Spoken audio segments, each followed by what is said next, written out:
This is Global Solutions, recoupling the world. This session is Global Solutions, building a narrative. Please welcome Colm Kelly, PricewaterhouseCoopers. Thank you, Gail, and good evening, ladies and gentlemen. And thank you for the opportunity to share with you some of the analysis, the work, the reflections that we've undertaken focused on this, we think, really pretty critical theme of realigning business, economies and society. We actually have a very long history of social progress underpinned by economic growth. We've heard that repeatedly over the last couple of days. This has been underpinned for many decades by three key drivers: increasing economic interdependence, which has been increasingly global in nature, an increasing emphasis on the financial performance, macro and micro, as the key measure of success, and an increasing role for technology, again, a recurring theme throughout the last couple of days. And yet, we find ourselves in a period of acute challenge, acute concern, acute anxiety, and indeed anger. So something significant and fundamental has happened to change this. We have a toxic mix of dissatisfaction, inequality, mistrust, and of course, toxic politics, as we just heard, as a consequence. And the politics essentially involves a rejection of the current system, political, economic, and institutional.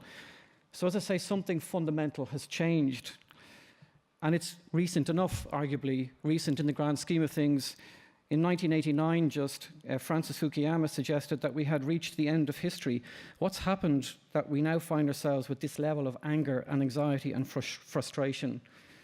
Well, actually, 1989 was probably quite a pivotal year for a different reason, because it's arguably the point at which a major evolution in the nature and the impact of the three drivers that I mentioned earlier, globalization, technology, and financialization, began to evolve, and particularly the evolution in their effect on each other and the compound effect they have on our economic system and therefore on our societies. These three drivers have fundamentally changed in that period, and they have changed each other in the period since the early 1990s. The internet revolution transformed global business and global operating models, which were in turn operating in a transformed, truly global world, underpinned by a transformed and truly global financial system.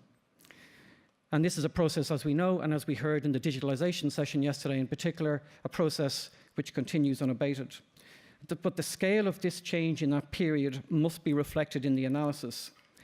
These drivers and their influence have completely changed the world we live in and we work in today. And we have a real misalignment between economic growth and social progress. So we really have reached a fork in the road. But the political reaction to this fork in the road, to this dynamic, is really troubling, because it typically involves a rejection of a global interdependent reality, a rejection of technological development, which will continue to evolve regardless, and a rejection of a mistrusted financial and therefore economic system. Manuel Muniz and his colleagues from Harvard and the LSE point out in their brief that this is a political convulsion. But there's real concern that the outcomes will be even worse, especially for the most vulnerable and disaffected. But we should be clear, the current system is not working as designed nor intended, and it needs to change. Richard Salmons and colleagues at the WEF point out that while this new sense of urgency is something to build on, there really is little time to waste. A reflection on the environment, a point that was raised in one of the questions earlier. The disconnect that I've just described is deeply troubling for a range of social reasons that are well documented and the resulting implications for the political agenda. But it has been deeply troubling for environmental considerations for some considerable time beyond that. And so as the necessarily realignment that I've talked about begins to evolve, the environment must be an inherent element of that realignment.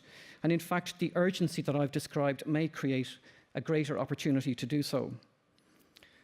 But how to do this?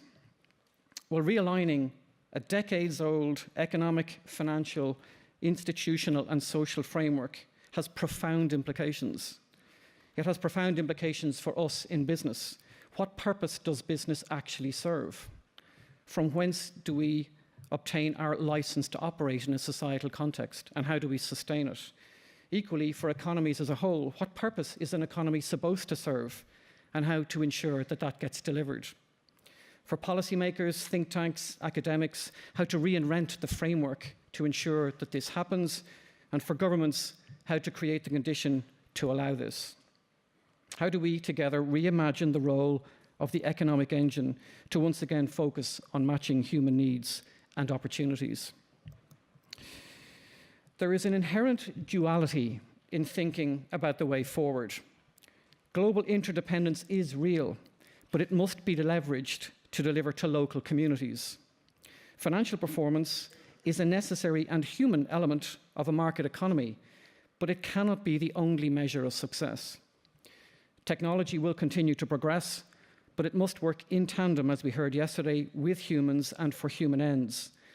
I really liked the comment from the Swedish minister yesterday, don't protect jobs, protect workers. It is possible to draw some observations about a way forward from the analysis that I've shared. First, economic growth as currently measured is not always benign. That is a fundamental challenge to the assumption which has underpinned economic policy for many decades, and it arises from the change that I've described since the early 90s. Related, average or overall success or progress is not good enough. In a divergent system, too many people get left behind. Amrita Narlikar and the German Institute of Global and Area Studies in their policy brief highlight that the economic data is unambiguous. Globalization has generated growth and prosperities for all countries at an aggregate level, but the picture within countries and indeed between countries is far more mixed, as we know. It is necessary to have explicit target outcomes beyond the financial, beyond GDP at a macro or country level, and beyond shareholder value at business level. These outcomes must be targeted at individual communities and countries, albeit in an interdependent world. Not all countries start from the same position or have the same needs. And as I heard a panelist say in the session this afternoon, these needs must be prioritized and sequenced. Reporting and transparency at macro level and at business level should reflect these target outcomes, again beyond GDP and beyond shareholder value. I think there is a major opportunity to link this to the SDGs, to define, measure and report on targets, with each country leveraging a common methodology for local progress in an interdependent world. A comment on technology. Technology is indifferent to its impact on people. It is neither inherently good nor inherently bad, notwithstanding arguments we hear made on both sides of that equation. But that does mean that there must be an intentional harnessing of technology to meet human needs, including needs previously incapable of being addressed. As we heard in the digitalization session yesterday afternoon, there is a need for a huge focus on work and the role of technology, orienting this to human needs and opportunities with a related emphasis on the skills and education necessary to support this.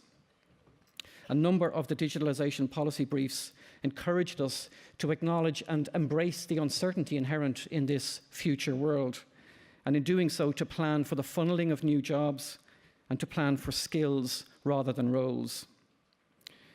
And finally, there is a need for us collectively to catalyse a major emphasis on jobs and businesses, again at local level, responding to local needs and opportunities, but leveraging global technologies and platforms to do so. As these observations imply, this is neither a small nor a simple endeavour.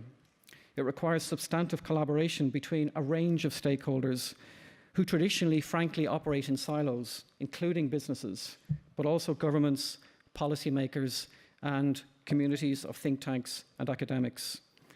It requires a global effort driven by local engagement, again, between this range of stakeholders. But it also requires a sense of hope and optimism and perhaps ambition, which is sometimes lacking in the discourse, to get the economic engine matching human needs and opportunities back on track, to reimagine and redefine how to do this, to have the ambition and the intent to choose the correct fork in the road. A healthy economy needs a healthy society, just as a healthy society needs a healthy economy. We need together to accelerate the journey of change to bring this commonality of purpose to life. Thank you.